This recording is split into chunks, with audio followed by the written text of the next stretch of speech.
Hey guys, in this video I'm going to show you how to fix the Tesla trunk not opening with your button, or the trunk won't open all the way.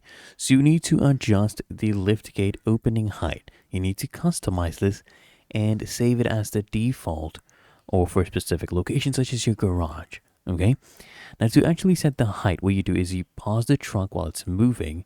You use the touchscreen to do this, right? You manually adjust the preferred height by manually lowering or raising the liftgate. And to save this preferred height, you need to follow the prompts on the touchscreen, or you can press and hold a button on the underside of the liftgate until you hear a confirmation chime. Okay? And if you want to reset this entirely, your existing trunk opening to the factory default settings, I suggest you do this if you have any issues going on, or if you want to clear any saved locations. You go to controls in your Tesla touchscreen, click on service, and then you just click on remove saved locations. That's all you have to do. It's really that easy and simple. If you found this video helpful, make sure you smash that like button and subscribe to frequently asked questions.